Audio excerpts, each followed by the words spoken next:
যুক্তরাষ্ট্রের university of south ফ্লোরিডার বাংলাদেশি দুই পিএইচডি শিক্ষার্থী নিখোঁজ হওয়ার ঘটনায় নতুন মোড় নিয়েছে।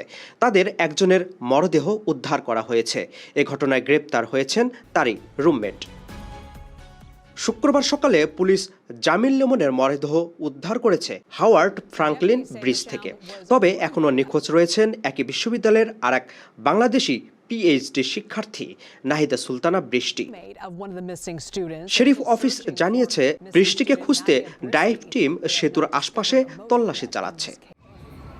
এদিকে এই ঘটনায় গ্রেপ্তার করা হয়েছে ২৬ বছর বয়সী আমেরিকান সিটিজেন হিসাম আবুগারকে, যিনি নিহত লেমনের roommate.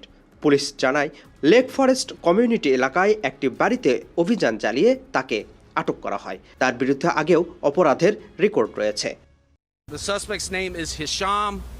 The charges we have so far are domestic violence, simple battery, domestic violence, false imprisonment, tampering with evidence, failure to report death to LEO or MEO, and unlawfully hold or move a dead human body in unapproved condition. আবুগারের বিরুদ্ধে সহিংসতা, প্রমাণ নষ্ট করা এবং মৃত্যুর তথ্য গোপন করার অভিযোগ আনা হয়েছে। এর আগে বৃহস্পতিবার লেমন ও বৃষ্টিকে ঝুঁকিপূর্ণ নিখোঁজ হিসেবে ঘোষণা দেওয়া হয়।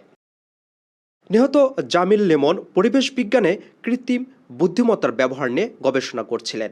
এই সপ্তাহেই তার পিএইচডি থিসিস উপস্থাপনের কথা ছিল। ফ্লোরিডার ট্যাম্পা এলাকায় গত ১৬ এপ্রিল নিখোঁজ হন ২৭ বছর বয়সী বাংলাদেশি শিক্ষার্থী জামিল লেমন ও নাহিদা বৃষ্টি। আপেল মাহমুদ, ঠিকানা নিউজ, নিউ ইয়র্ক।